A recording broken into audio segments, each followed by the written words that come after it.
Okay, hello everyone, and welcome to the Scarfey Spurs Talk Podcast. I'm your host today. I'm Martin Franc from Slovakia, an upcoming football writer of the Spurs Pursuit. And today I'm taking over Harry's channel tonight in the absence of Harry himself due to the fact that Harry's struggling with some flu. So we're all wishing Harry a speedy recovery.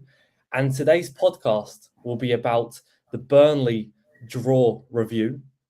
We'll be talking about Frank's future at the club and also an Eintracht Frankfurt preview. So I'll introduce my panel tonight one by one. So Chris, hello and welcome. Evening, how are we doing? You all right? Yeah, I'm doing great. How are you doing? Well, as we were just saying backstage, I have been better. I've been bitten by a dog today, but aside from that, and my one finger being out of action, I'm perfectly good, mate. Thanks. And obviously, aside from football as well. Yes, of course. It's a shame that we have to talk about Tottenham in these circumstances, but we move. So anyway, Cam, how are you doing? Yeah, I'm doing well, thank you. It's a little bit different this time around. Your first time as host, I assume, but yeah, it's going all well, thank you. I don't want to have to talk about my club tonight, but I guess here we are, Yeah, maybe it's like a therapy session for us. TJ, hello. Hello, my friends. How you guys been? I'm doing well, man. Just been pumping out content like usual, streaming, just trying to take 2026 and trying to take over really and truly. But I'm good, man. Tottenham's terrible, but that's how it goes. Perfect. TJ in the backstage mentioned that he's also reached 2,000 on his channel. So congratulations to yourself. Thank you so much. Really appreciate it, man. No worries. Right, let's dive right into it. So Tottenham Hotspur took on Burnley at Turf Moor on Saturday in a very, very disappointing result for Spurs fans. So I'll just run you through the starting 11, okay? So Tottenham Hotspur lined up in a 5-2-3 formation. We had Vicario in goal with a backline of Pedro Porro, Christian Romero, Kevin Danso, Mickey van der Ven, and Jed Spence at the back. In the midfield, Thomas Frank went for a partnership of Conor Gallagher and Yves Bissouma in the middle. And the front three were Wilson Odobert, Dominic Solanke, and Xavi Simons. So I'm going to go to you, Chris. What were your thoughts when the lineup came out? I didn't have a major problem with the lineup. I think people get a little bit carried away sometimes with like, oh my God, we're playing three central defenders. Why are we so defensive? But it doesn't have to be a defensive system. I think a lot of people have been crying out for that with trying to use the fullbacks we have as wing backs. So, I had an unusual confidence that we'd win the game. So at that stage, I was perfectly fine with it.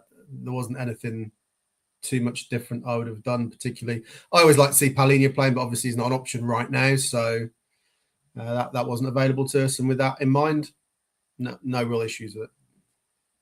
Perfect. Yeah, I think, like you mentioned, the 5-2-3 doesn't have to be a defensive formation, which we did show in the first 30 minutes.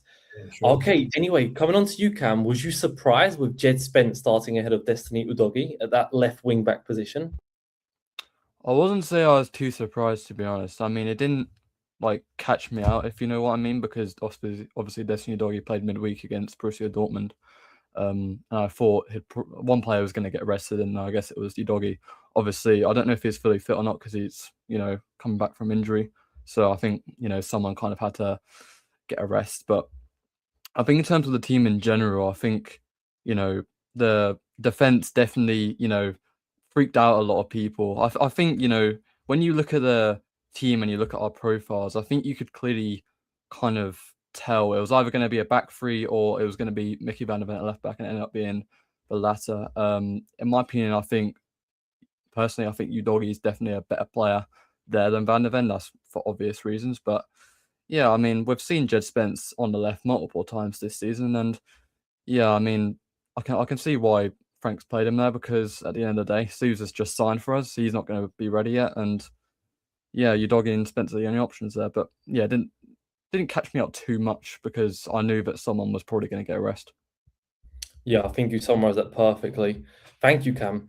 Anyway, moving on to you, TJ. So the game starts.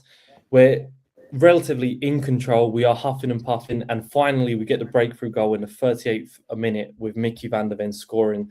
So take me through that goal.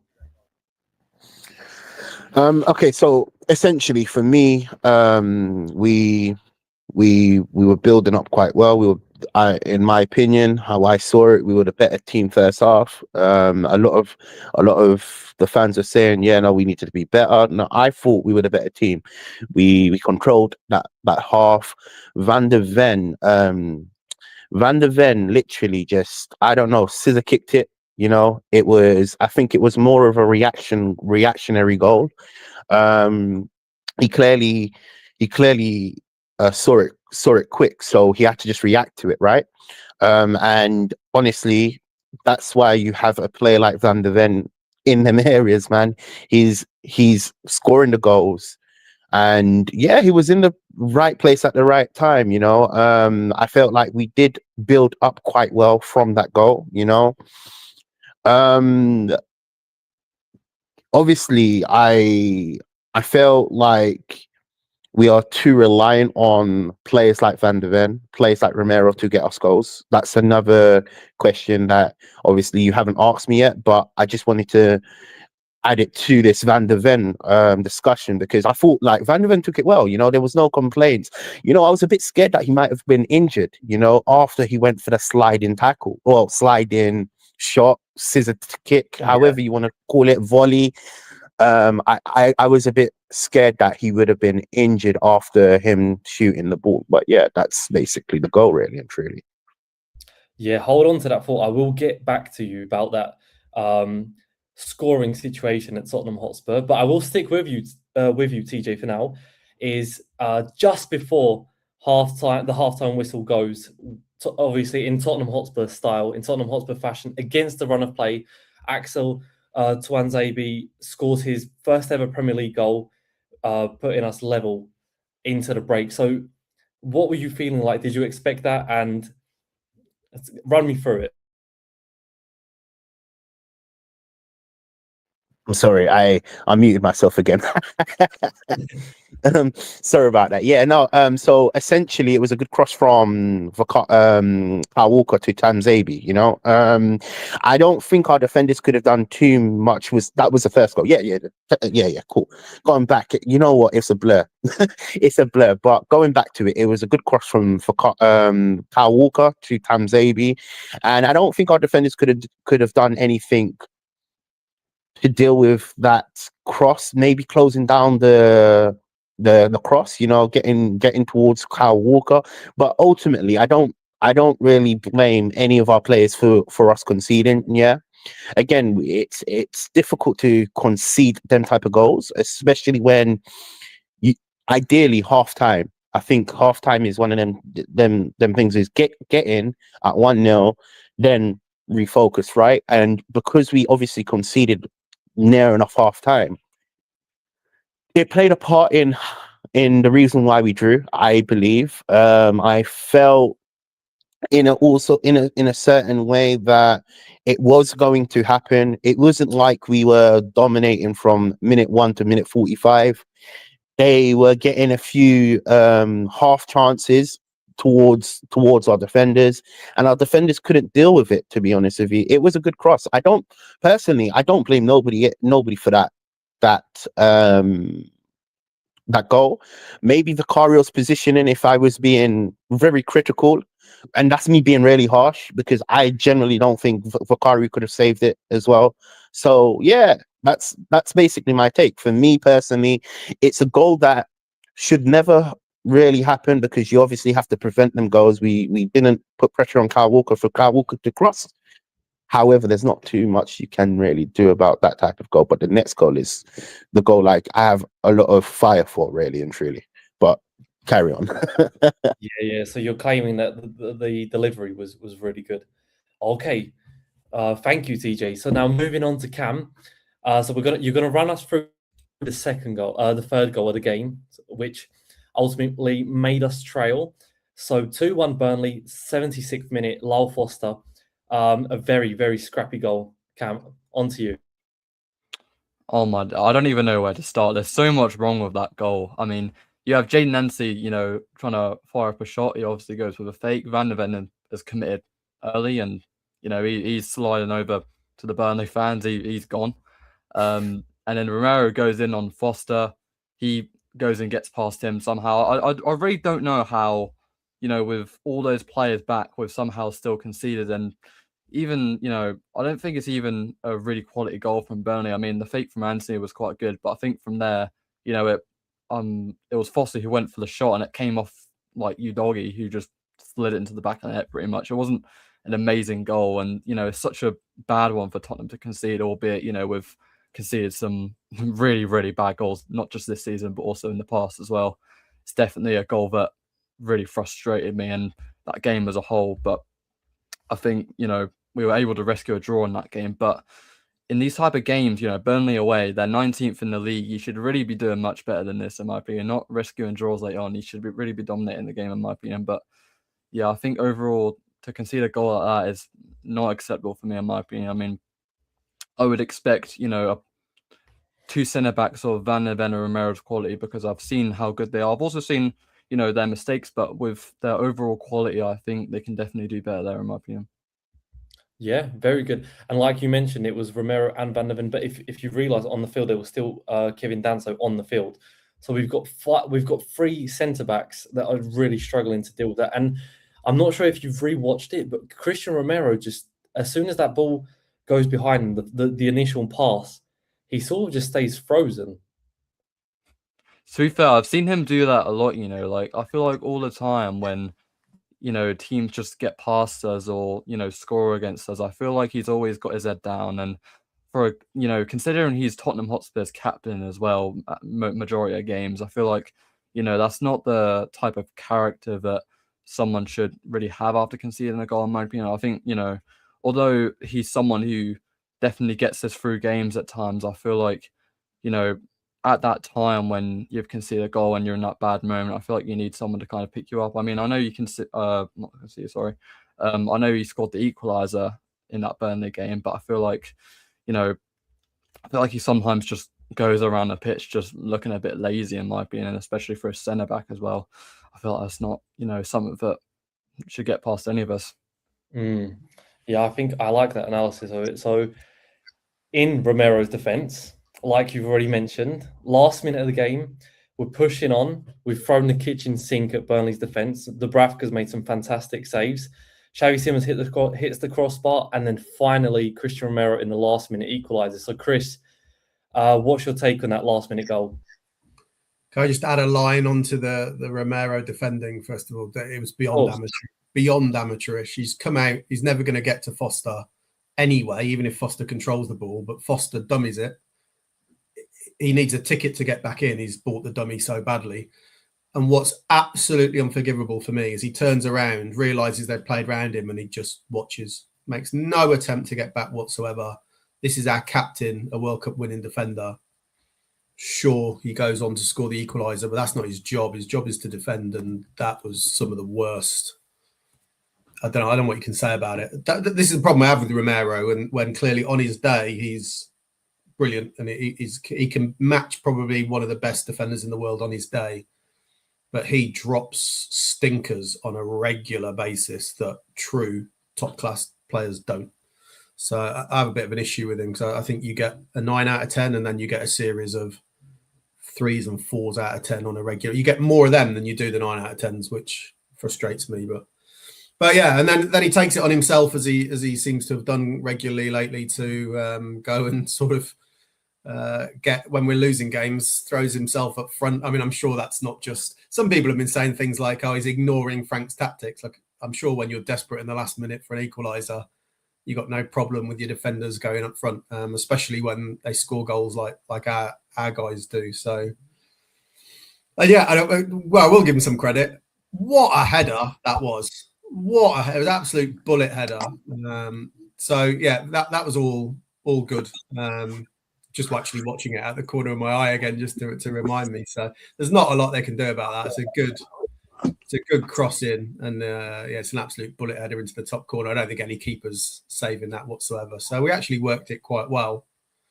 This is the problem I have slightly with our general setup. We work to get crosses in the box, but we don't really have anyone who is much of a threat, I don't think, until Van der Ven and Romero go up front, which is a big issue for us. But yes, which Teejay has mentioned today. I will get back to that point in a minute. But I would like to welcome Ashmatic to the podcast today. Hi, hope you're doing well. What's going on, boys? Thanks for having me on once again. Big up to the chat as always, and to the people listening back. Lovely. Shame you have to... So go on. Sorry. I was just about to say that shame that you have to come on it in such circumstances, right? Yeah, for real. I think Ash is perfectly used to it by now. This happens every week. We're always losing or drawing. We all are. But what are we talking about at the moment? I heard about bullet headers. I was like, I'm in the right. Talking about the equaliser, mate, at the end of the game. But I was leading it with how crap Romero's job is to defend, right? I see. I'm with you. Defending for the second goal that Burnley score is just beyond amateurish. And yeah, it's great. Let's all laud him for equalising. That's brilliant. But your job is to be a defender. Like, I'm not knocking you for scoring, but if you'd have done your job right in the first place, he doesn't need to throw himself up front to get a last-minute equaliser, does he? But I think that's a bit of an issue at the moment. It's a lack of consistency, not just offensively, but defensively as well. So all over the park, people aren't doing their jobs. Do you know what I'm saying? You want your defenders to defend. You want your goalkeepers to save the goal. You want your strikers to strike. None of the players are doing that. So, well, it's not a shock that we're in a position that we're in at the moment. So people are debating whether it's down to players, individuals. Do we need to upgrade in certain areas? Or is it the manager? Is it down to coaching? Is it down to them not getting it right? And maybe we need to change at the top. And me personally, I think it's a mixture. I think it's a bit of both. I know people hate those answers. I lean more towards the manager, the coach, because he's meant to motivate the individuals to kind of perform at a high level. You're meant to get them. You're meant to stop Romero from doing these bozo moments. You know what I mean? You're meant to get the best out of your fullbacks. I remember we were screaming for Pedro Porro from Sporting Lisbon, screaming for him. He's come in now. People are saying he's no good. We need to sell him. We need to get rid. A doggy, I remember him at Udinese. People were saying, "Oh, we signed a top left back," and everyone was convinced that our back five wasn't the issue.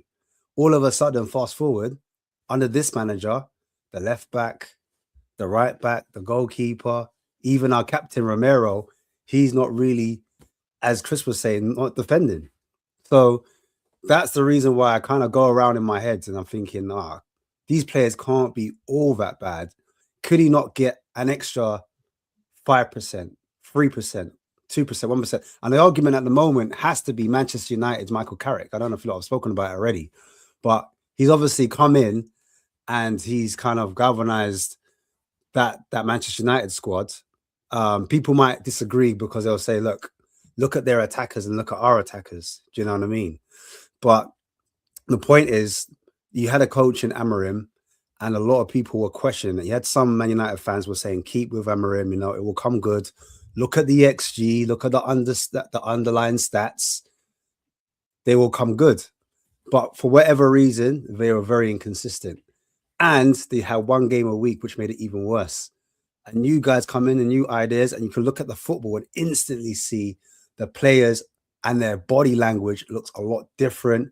The ideas, the attacking patterns of play, you're seeing it's very clear. And everyone's got like go on, Teejay. I feel like you want to come in. Ash, let me look. Can I just add something to what you were saying? Yeah, it's also a factor of the players liking the style. Clearly in our circumstance, none of the players like how we're playing, and I don't blame them because it's too, I don't know, defensive first and then attacking second. Which for most of our players. You saw it as well. I don't want to bring this topic back up in it, but our whole squad was devastated when Ange left. Whether we thought it was good, whether he needed to get sacked, whatever the drama was going on around that time, our squad actually liked the style that Ange was providing. So that plays another part into why our players are not playing to their best ability. And again, fans are going to blame. Yeah, it's about your professionalism. You're meant to play, but it's quite difficult for our players to play in a style that they don't believe in. Just look at recent weeks. Romero's spoken up about it. A lot of players are not happy, and I got a challenge sometimes that a little bit. Go for it. Last season, they were so happy that we know they went to Ange to say, "Can we change how we play?" That's how happy they were with how we were playing under Ange. I think the issue with Ange, me personally, was that he didn't bring in the experienced coaches or coaches that will question some of his methodologies and push back, and then they work around certain situations, certain plans, because it was becoming a bit predictable. Loads of coaches came out and said they enjoy playing against Ange Postecoglou because they knew exactly what he was going to do. Ash, I don't think any player enjoys losing 26 games a season, no matter how you're playing. They're professional footballers, man. Yeah, no, I agree with that. But I'm just adding on, just to put some context onto it. I think him going to Nottingham Forest, he brought that same inexperienced coaching staff along with him, and it would have made sense seeing how they got picked up with so many hamstring injuries. I know we're going to talk about injuries with Thomas Frank, but it was similar muscular injuries that Forest players were picking up in a high line with centre backs that didn't match that style. I'm saying he's a little bit stubborn for not adapting a little bit more with that team, transitioning a defensive team into an attacking one, and recognizing maybe we need to kind of warm ourselves into this particular style of football. And then if you're going to play that style of football, you should bring some experienced coaches or medical staff that know how to warm some of these players down, get them prepared, say, look, the hamstrings are going to take a lot of beating. So remember Conte brought in his own fitness team. He made sure that he brought the fitness team that was right for his tactics, for his style of football. And unfortunately with Nuno, he didn't get to bring his staff in. Do you know what I mean? So I'm saying there's a pattern there. Obviously, under Levy, we know why he didn't want to bring in the staff. And said, I'm fine. Don't worry, wherever I go, I don't need a staff. And for me, that was a bit naive. Going into the Premier League, one of the hardest leagues, going in untested, and you're saying, look, I'm going to play this attacking philosophy, and it doesn't matter who we play, we're going to play the same way. And that's where the actual mistakes were for me. I think with Frank, everyone got excited because it wasn't just going to be Frank as the head coach. Frank spoke a lot about bringing a team along with him. Do you know what I mean? He was talking about team. I'm going to have this team with me, and it's all a collective idea. And I think that's what a lot of fans got behind at first. Obviously, now looking back in hindsight, we know obviously it hasn't worked out that way. But a lot of fans wanted coaching because a lot of the players, they were making mistakes in that high line where we're like, there needs to be a few nuances, a few tweaks where maybe one of the fullbacks inverting, maybe he drops off a little bit to make a back three. One of the attacking midfielders drop back into a two. We've got a solid base before we get exposed. One of the fullbacks should overlap rather than tuck into become a number 10. So there were small little things that could have been changed under Ange, but I'm talking too much about Ange and not much about Frank. I think with Frank at the moment, he's trying to do what I think Teejay was saying. He's looking at the opposition and he's trying to match them. And it doesn't matter who they are. So if that team's going to a back four, you'll see him more or less use the tactics to go to a back four. And if the other team's doing a back three, at times you're seeing him go into a back three. Doesn't matter if it's Burnley or if it's Dortmund. He's using that kind of same method to say, look, how can I negate what this opposition is doing rather than having a style, having a plan A. So it feels like to fans, we've gone from one extreme to the other, you know, and it's coming across as sensible from Frank in his head, but it's looking pragmatic to us, meaning too defensive. Do you know what I mean? And we were thinking, all right, we've got an adult in the room. He's going to bridge the difference between attack and the defense, and hopefully would see the results bringing up. Do you know what I mean? So yeah, and we haven't got that, definitely. Ash, you bring in some fantastic points. We will get back to that in a few moments. We have run away from Turf Moor, so we're going to go back there. But I definitely agree that it is a mixture of definitely going from one extreme to another. So coming back to you, Cam, the score ends 2-2. In your opinion, is that a point dropped or is that a point gained? Well, I think if you go by kind of the type of results we've gotten this season, I think you can definitely say it's a point gained. I think on paper, it's definitely, you know, in my opinion, I think Burnley definitely got the better point for sure, even though they're at home. But I think on paper, when you look at Burnley and Spurs, you'd definitely expect us to dominate the game and definitely get 3 points. But yeah, I think considering they're 19th in the table, they've gotten quite a few draws now. They got one against Man United, that was a good point for them. Got a draw against Liverpool, good point for them, and now they've drew against us.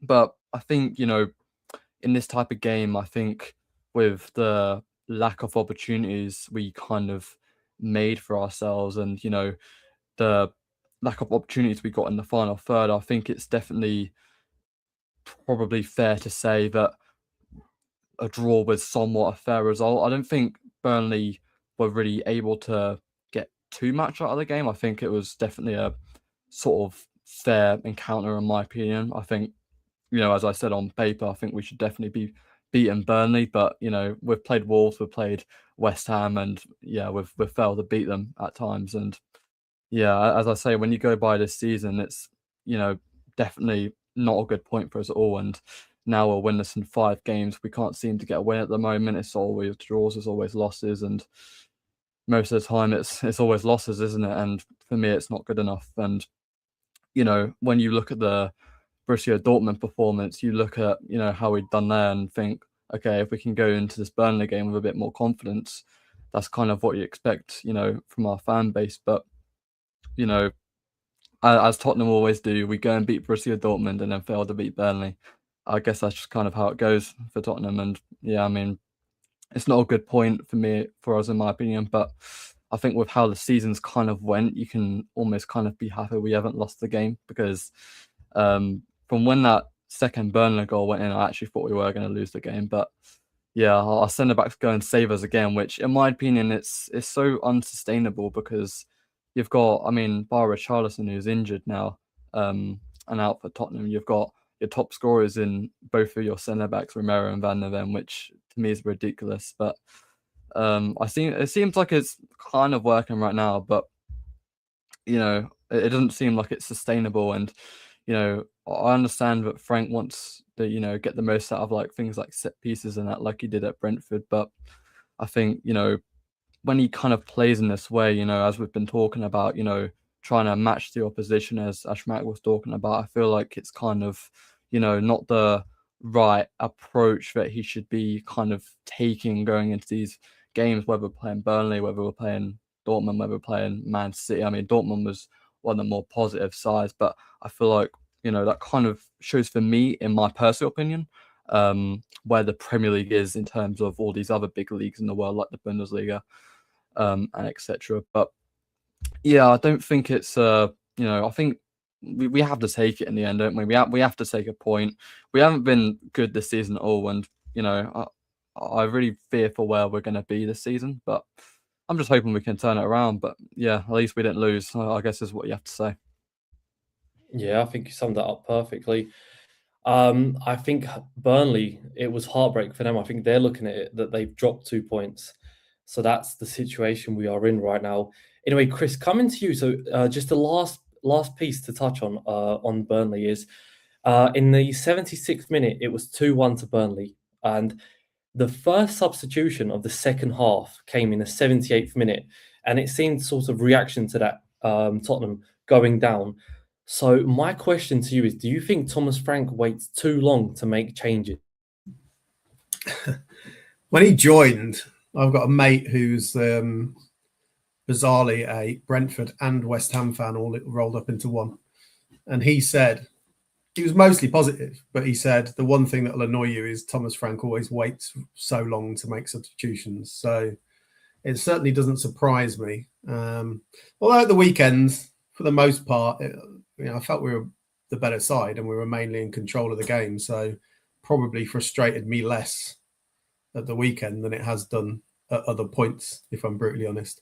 Although I will add, in a massive curveball, I always thought Pochettino waited far too late for his substitutions as well, personally. But anyway, so I think Frank's very similar to that. They're almost formulaic in that they wait to a certain point in the game, like a certain minute, and then it's like, right, we'll make some changes now, which is frustrating. I do like the ballsiness of a manager like Mourinho, who a number of times in his career has like dragged people off after like 10 minutes because it's not working. And I prefer that, but I'm not going to be too harsh on him at the weekend because I thought we were the better side. And if anyone was going to score a goal to go 2-1 up, you would have thought it would have been us. And then obviously when the game does change and we go 2-1 down, at that stage, you got to do something you weren't planning to do because you were hoped that we were going to be the ones who score. So I think he does wait too long, but there are far more the worse examples than there were at the weekend. I think that's just a reaction to something that happened. That if it's on the cards and you're under the cosh and you go, we're about to concede a goal, I think do something to change it. I don't know how much that goal was on the cards for Burnley. Really, I thought we were the better side, so I'm gonna lay off him a little bit for that one. Yeah, and you did make that comparison with Mourinho, who quite notoriously subbed off Eric Dyer in the 17th minute when we were 2-0 down in Champions League. So that one struck me in the head as well. It's been 7 years now since that's happened. Teejay, are you back?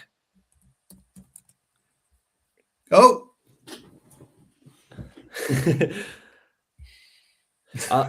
Right. Sorry about that. I'm back. Sorry about that. I pressed the wrong button. Because I was saving this question for you. So, right, we've covered the Burnley game, and you mentioned earlier on that the system just isn't working at all. Our defenders are scoring the goals for the attackers. Our defending isn't working. Now, why do you think that the attackers just cannot find the back of the net? And also, what effect does that have also in the dressing room that Romero and Van der Ven are our two leading goal scorers this season? Right, that's a deep question. Look, it's easy for a fan to say the system's not working, but for me, this will be underrated for a lot of Spurs content creators. I think our last 5 games, we have shown the attacking mindset. We have changed from doing 0.0 XG. So we are definitely getting, we are creating chances. So it's not like the chances are not there. In terms of Burnley, Dubravka was probably one of the reasons why we didn't score. He played an amazing game. I was talking to Haz on our video yesterday that I posted. Oh, well, not yesterday. I scheduled it for today, but we done a video yesterday. And Haz mentioned something really key.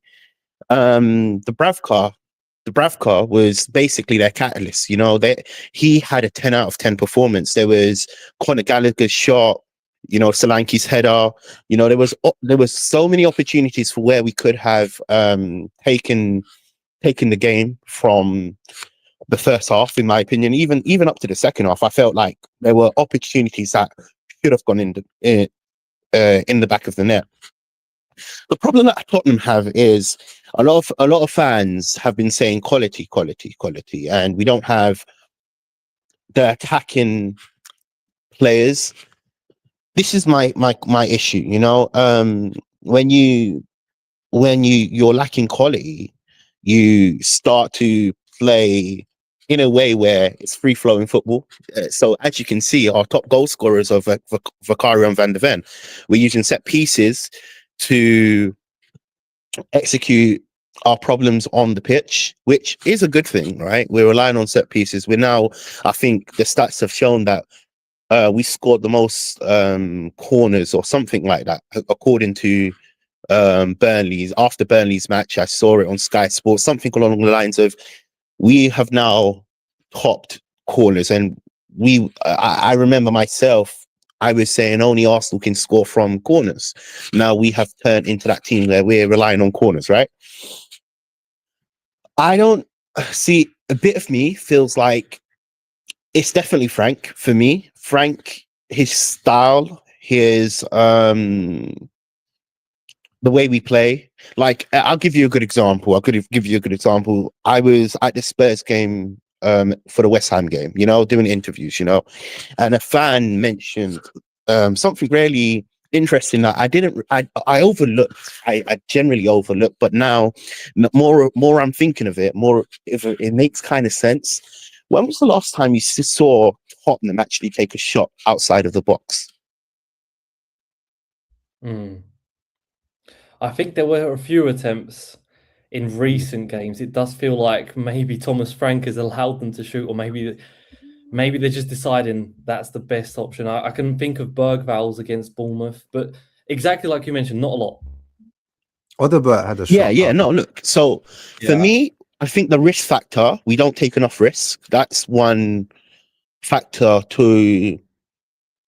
This is just my opinion. I think risk taken, we're low in it. You know, we would prefer to allow a team to attack us before we attack them.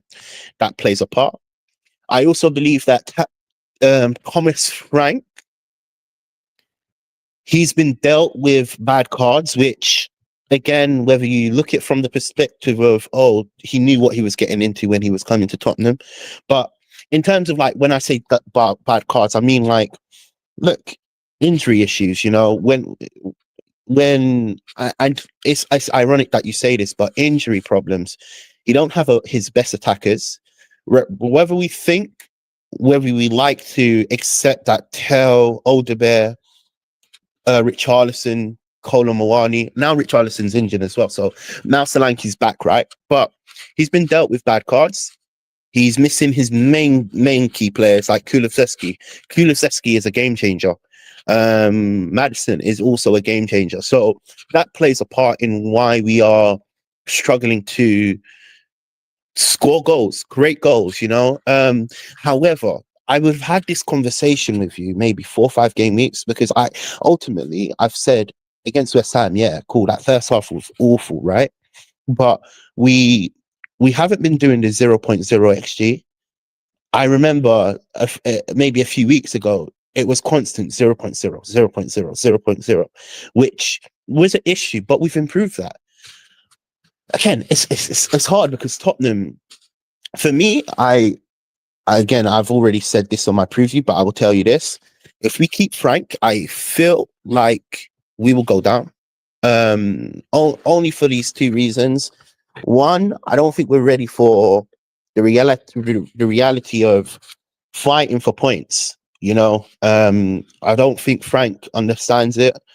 I think Frank is a good manager, yeah, but it's a bad fit for Tottenham, in my opinion.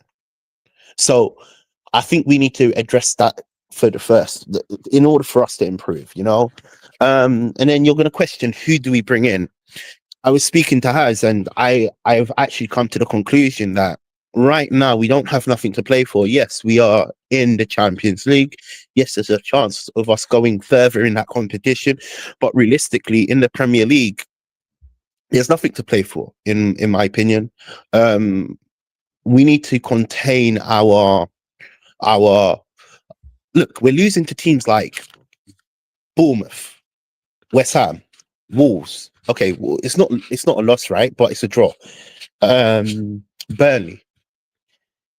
These teams are performing as they are in a relegation battle, and we're 8 points away from West Ham.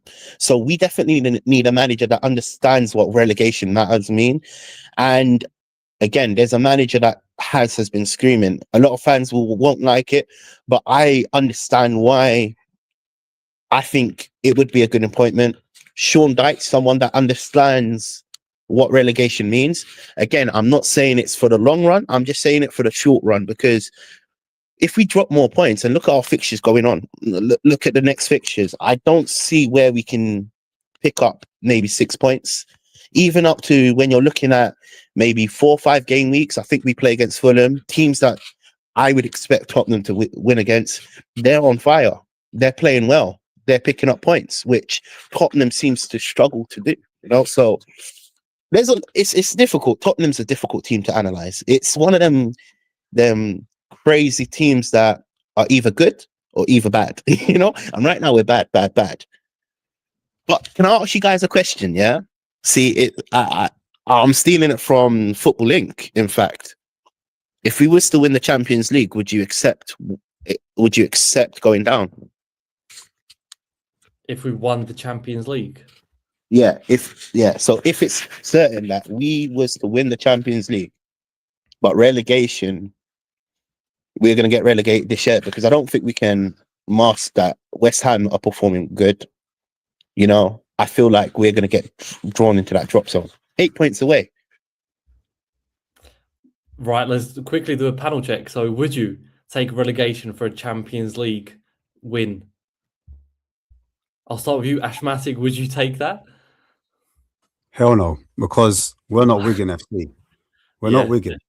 We're not. And you see, if you win the Champions League, yeah, you get the day out, you get the parade, yeah, it feels nice. But guess what? The brand is damaged. You saw what happened already. We won Europa. Manchester United straight away, they got Cunha. We were struggling. We had to wait. I was thinking, how is Man United getting players over us? And we won the cup. It felt like they won. I was confused. I understand the heritage, Manchester United, all the rest of it. But I honestly think us being 17th was damaging to the brand. But you can get away with it for one season. One season, you can say, all right, cool, 17th, whatever. Use that cup to bounce back up. But if you're in a Champions League and you win it, and then you go back in the second year, but you're in the Championship, and you're going against, I don't know even who's in the Championship, Hull, I don't know, Yeovil Town, I don't even know, Reading, like those teams there, you're going away. That defeats the whole point. There's going to be no players that we can get to kind of level us up. We could get back into the Premier League, don't get me wrong, but it's going to take time to rebuild, to make us into an attractive outfit. And for me, like, there's one thing saying Spurs are a mid-table team, but to say we're a relegation team or to be relegated in the Championship, for me, that's a no-no. And fans, look, support your club how you want, but at the end of the day, come on, man. Like, this is how West Ham became West Ham. You know what I'm saying? This is how Everton fell down that table. Do you get it? Like, I remember, like, teams like Villa, they got relegated, they came back up. Newcastle, they got relegated, they came back up. It doesn't take that much to kind of turn it around, bro, where you can compete in the league, get a little bit higher up, and still win a trophy. You can do both. People have to do these extremes where, to win a Champions League, would you take getting relegated? No, I wouldn't. No. Like, someone will be happy going to the Tottenham Stadium and watching those games for the Championship. But my pride, I think it's what it is my pride and my ego as a fan. I just think we're better than relegation fodder. Do you understand? And that's the reason why we look at some of these games and we're like, we're having a debate whether Burnley was a good point. What are we doing here? What? Burnley? That's why the standards have dropped so far, man. You see, that's exactly what I'm saying. We're in a relegation battle.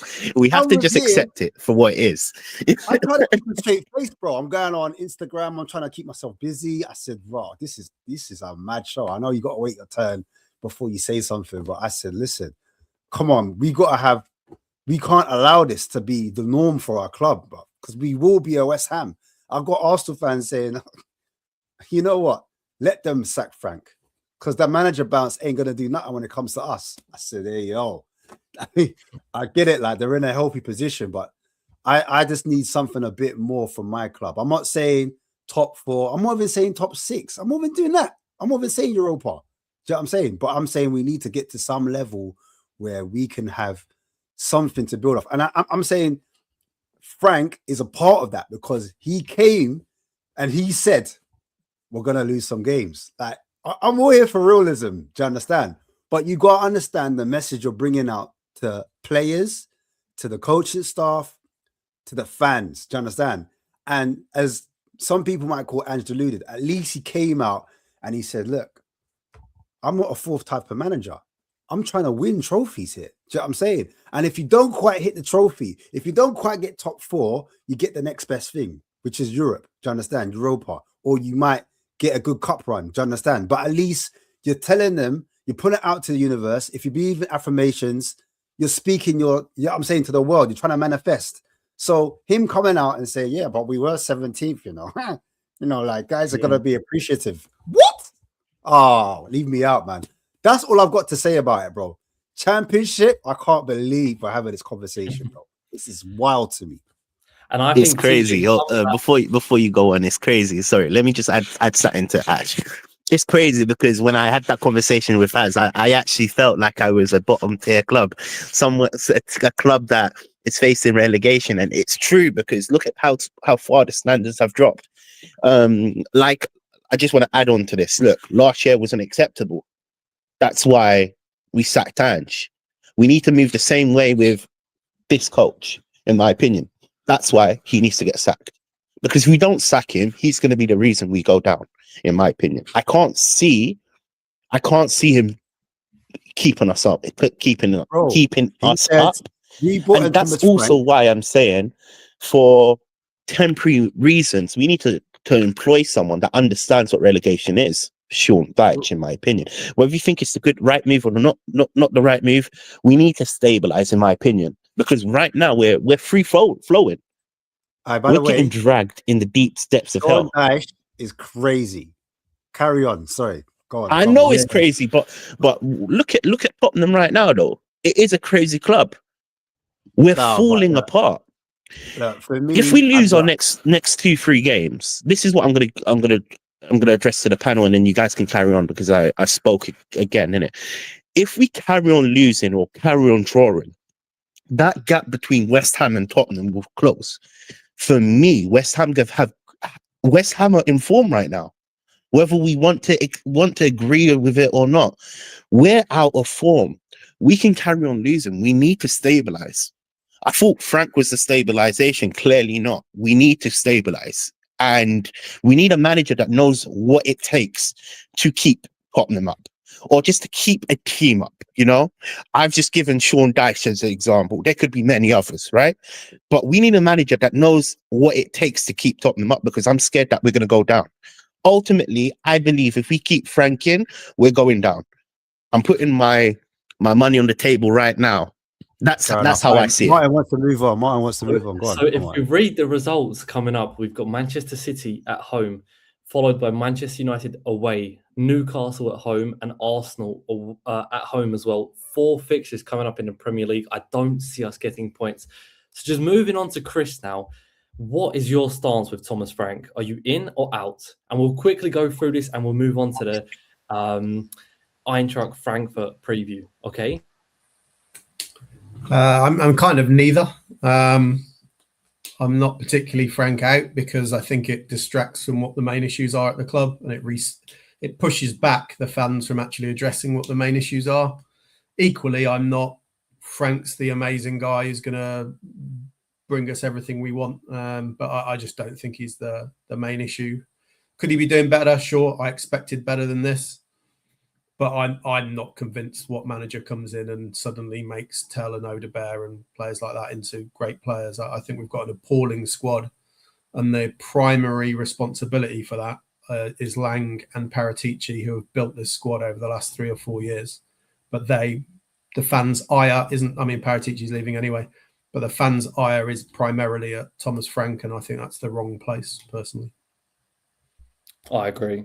I think I agree with all of you guys at the minute, what you've been saying. I think it really resonates with probably the whole of our fan base. So, yeah, it is a very, very dire situation that we're in. Anyway, Cam, what's your stance on Thomas Frank? Are you in or out? Yeah, right now I'm Frank out. I mean, I think almost everyone is, in my opinion. But I think at the start of the season, I think, even when it turned bad, I think I had patience for him because I think it was around November, December time. But in September, we were actually doing quite well. I mean, we were getting some good results. I mean, we beat Man City, albeit, we beat them pretty much every year, no matter how good or how bad we are. But I think now with, as it stands, we could be in a relegation battle. I mean, it's realistic, there's nothing hiding there. We could be in a relegation battle. And I think even before that stage, I think with just how Frank has had the team perform in general, I think just shows that for me, he's not the right manager at Tottenham. I don't think he's blameless. I mean, I think the ownership has definitely not helped him at all. But I don't think he's, with the managers that we've had at this football club, I don't think he is necessarily the one that should be given all this time when you've had managers sacked in like the top 10. And we're 14th and looking like we're only going further down. But yeah, in my opinion, I'm Frank out. But the whole kind of we do want to win the Champions League and go down. The idea, I mean, I'd have to have a good think about it, but the idea of playing like Real Madrid in the Champions League and then playing Blackburn Rovers away to me is so funny because, I mean, the away days would be absolutely amazing. But if you told me 17th in the Champions League, yeah, 17th twice, I don't care. But 18th, I mean, bro, we're going down. I mean, I know with the Champions League, you're going to, be getting quite a lot of money, but the amount of money you also lose as well from going down to the Championship and just overall, as Ash said, our pride, bro. That's going to be ruined. It's in the ruins if we go down. I mean, Arsenal, I know we won a Champions League and we can still laugh at them as well because we've won another European trophy. They've got no European heritage, but then we're also going down to the Championship. We can't even play them next year. But yeah, that's just my take on it. I probably wouldn't take it if it was 17th in the Champions League, absolutely. But nah, I'm not going down for that. But in terms of Thomas Frank, yeah, I'm Frank out at this stage. Definitely. I think Ashmatic said it perfectly that if you do go down, it damages the brand extremely. And whenever we have been turning behind our shoulder, it's always just been the European positions that we're afraid that we're going to drop from 4th to 5th.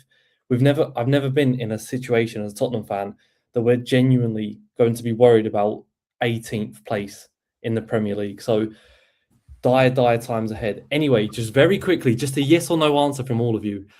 If Thomas Frank would get sacked and in the summer we brought back Pochettino, would you be for or against it? Yes or no? So starting off with Chris, yes or no?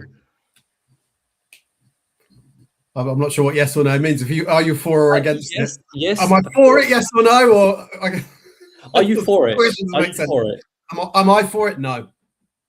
Okay, Cam. With the options probably available in the summer, I'm gonna go no. Really? Okay, Ashmatic, what are you saying? Let me go against the grain. Let me say yes.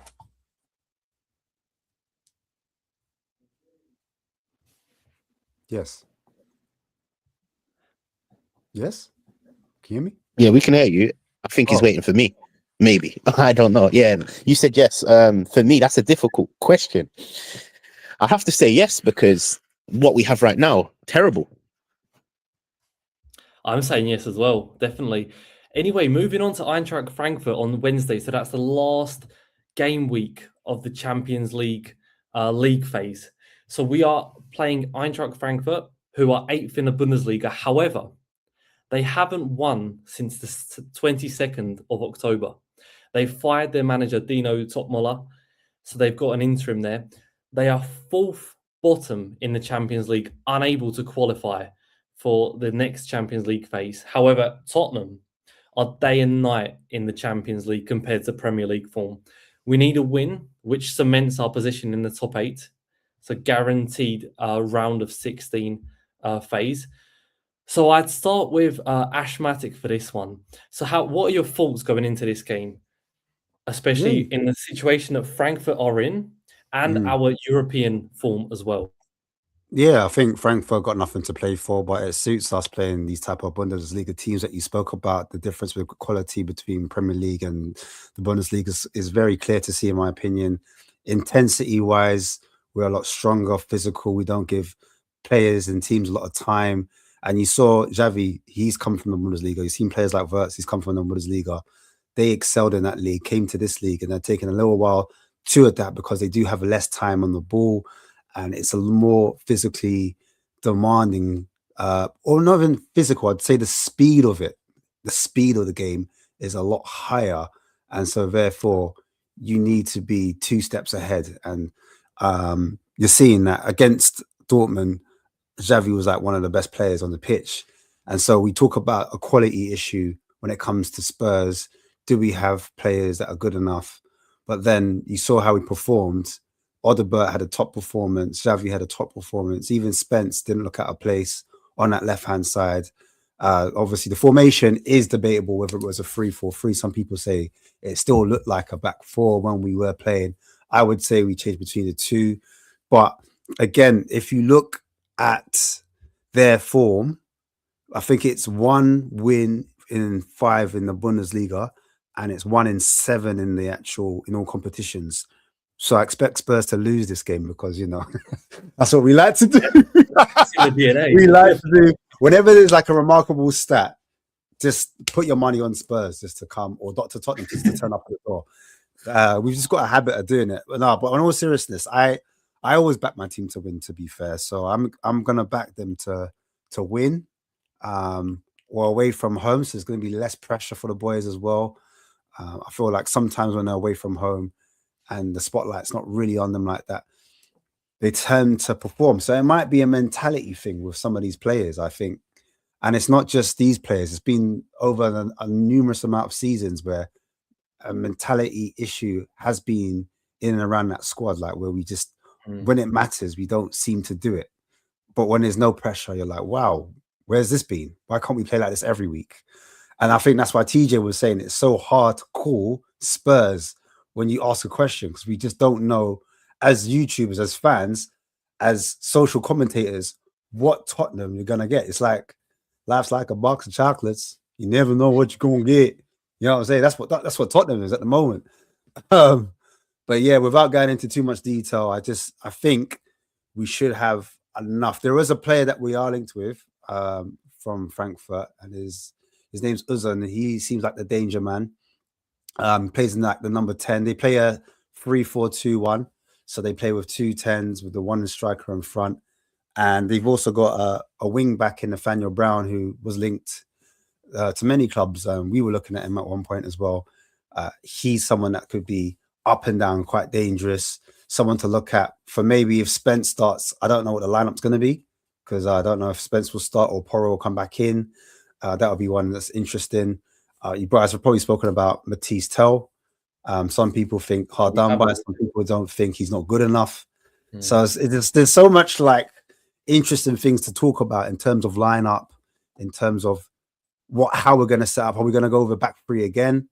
Like, is it going to be Danso, Van der Ven's back from suspension now, so we can start Danso, Van der Ven? Is Romero going to get missed out because of the injury? Like, we don't know the state of what happened with that knock. So, but yeah, I still expect, despite all of that, Spurs to get the job done, even though they've got interim and they might have a little bounce in them. Yeah, I think you summed that up perfectly, that whatever Tottenham do, they don't fail to disappoint, do they? That's the reality of Tottenham. Teejay, are you confident into going into this one? Because if you do look at Frank's record with us in the Europa League, in the Champions League, it hasn't been bad at all. I'm not confident. I feel like Dr. Tottenham will end up coming to bite us up. Look at it. West Ham, we gave them points. Burnley gave them points. So I'm not confident with Tottenham. However, if there's ever a game where I need Thomas Frank to perform to a top level, it has to be this Frankfurt match. That's all we're playing for right now. Champions League is all we have. So in terms of confidence level, it's low, right? But I feel like it'll be a good game. I think it's going to be a close game, to be honest with you. I don't think we're going to be scoring many goals. I think it's going to be probably like a 2-1. I think we're going to win, personally. I think we are going to win. But that's my verdict on this Frankfurt game. I actually have tickets, but I'm doubting. I should have booked my flight already, but it's like I can't be asked, to be honest. It's never too late. It's never too late. And I can't waste money and then see my team lose, and then I'm in Narnia. Like I'm in an area where I can't even like I'm with all of them fans. Anybody says something bad, I'm gonna want to fight them. You know what I'm talking about? So I'd rather stay home. I'd rather stay home. To be fair, last season, I think Tottenham fans away from home had one of the best away days because we beat Frankfurt to progress through into the semi-finals of the Europa League. So Cam, coming on to you, are you feeling confident for this one? Yeah, I think with us this season, I think there's a Champions League Tottenham and a just general Tottenham in England. I mean, every time we're in the Premier League, we're always struggling, and then we come into the Champions League, no matter who we play, and It just seems like there's a different version of us when we're in Europe, and not just this season, but last season. I think you can tell with the league campaign last season. And I'm going to give you quite a mad statistic as well. Eintracht Frankfurt in 2026, albeit there's not been many games in 2026, but this year they've conceded 3 goals in every single game in every single competition that they've played. 3 goals. I don't think they've won either of them either. I mean, obviously they're probably not going to if they've conceded 3 goals. But I think, with the Dr. Tottenham narrative and, how we always love to give teams points, I think it'd definitely be us, considering they're eliminated from the competition as well. They've got, nothing to win in this one. It'll definitely be us to, give them some points, which aren't even needed for them because they're knocked out. But I've also seen their fixture schedule as well, and I've seen that they've got a game against Bayer Leverkusen in a few days' time after that. So I think it would definitely be embarrassing if we lost on Wednesday. In my opinion, I think, I know we're Dr. Tottenham, but we've also been quite good in these Champions League games. But, with the Premier League games we've got coming up, I wouldn't be surprised if, it happens again. We, just switch form. We switch from Champions League Tottenham to Premier League Tottenham. And for this one, I'm going to go 3-1 Tottenham. I think we're going to concede, but, with, Frankfurt atmosphere, I think, in general, German clubs are quite good with their atmosphere and quite good with their fans. I think that could potentially get to us, but I think we'll score 3 goals and, get through to the top 8. Thank you, Cam. You've already given your score prediction, which I thought you would save for slightly later, but okay, you've gone 3-1. Now, Chris, on to you. So how are you feeling going into it? Because it does feel like Thomas Frank is still in the job due to the position that we are in Champions League. That's what it feels like to me personally. Are you confident for Wednesday? I feel like I'm the polar opposite of everyone else. I'm less critical of Frank, but I can't see that we're going to go and win. Everyone else is saying how terrible everything is. Oh, we'll beat Frankfurt. I'm like, oh, okay. I don't think we will. I think probably be a draw or something.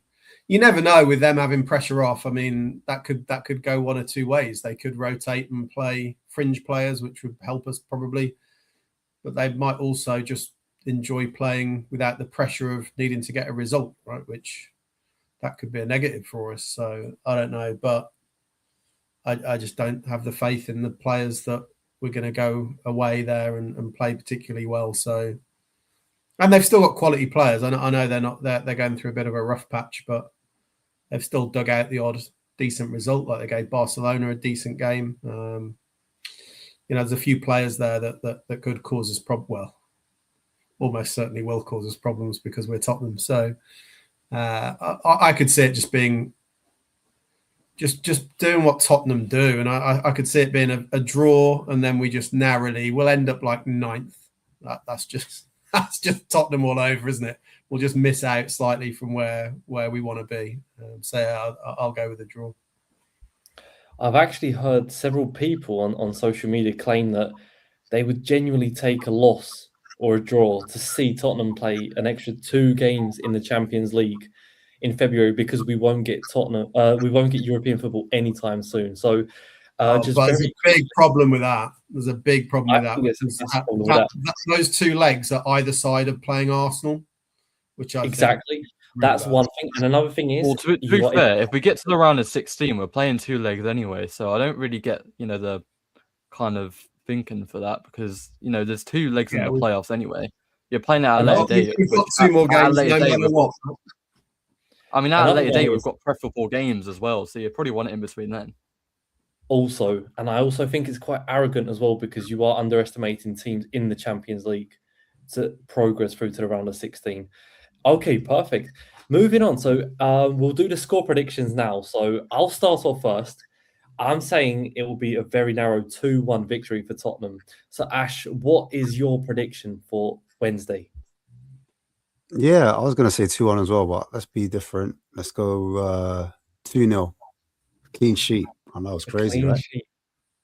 It doesn't sound too crazy because in European competitions, we are actually able to keep clean sheets. So 2-0. And your goal scorers are? Oh, you have to do goal scorers as well. All right. Harry does, yes. One of the defenders. Let's go for Maybe Romero and Van der Ven. Wouldn't Well, surprise us, would it? They are our Oh, top strikers at the moment. So they're our top scorers, yeah, both of them. Okay, TJ, Richarlison, better watch out. Sorry, Ash, didn't hear you. Yeah. So I already predicted 2-1. My goal scorers, I have a feeling that Pedro Porro's going to score, and I also believe maybe Solanke. I'm hoping Solanke gets onto the goal scoring sheet, but I don't think we're keeping a clean sheet. Fair enough. Fair enough. So you see Solanke scoring. That'll be back-to-back Champions League goals if he did get on the scoreboard. Chris, what are you saying? I mean, in terms of the clean sheets, we're the only team in the Champions League who hasn't conceded a goal at home, aren't we? Which is unbelievable. But there you go.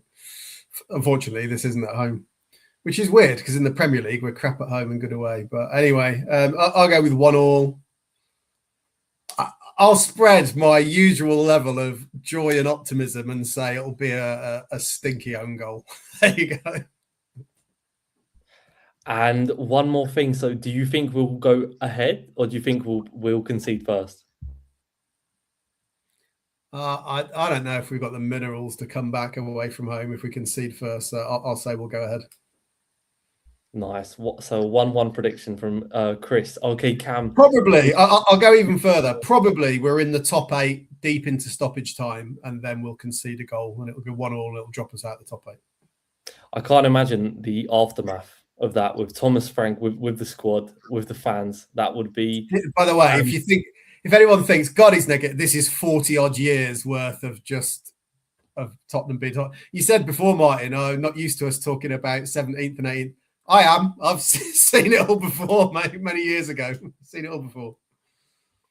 No, definitely. Like historically, yes, but in recent years, I'd say it's unacceptable as well. Anyway, moving back to the Frankfurt game, Cam. So you did predict 3-1. So who are your goal scorers for this one? Yeah, I said 3-1. I think goal scorers. I'm gonna go Solanke. I think he'll get one. He got one. The only goal against Frankfurt last year. I'm going to go Odebear. I think it might be a bit of a rogue one, but I can see him bagging in this type of game. And then I'm going to go Van der Ven because he's got most of our goals this season. Perfect. Thank you, guys. So that's the score predictions in. So thank you for coming on. It was a pleasure being the host to you guys. I thought your opinions were fantastic. I really resonate with literally everything that was said. And let's get up the Spurs. So come on, you Spurs. COYS. Come on, you Spurs.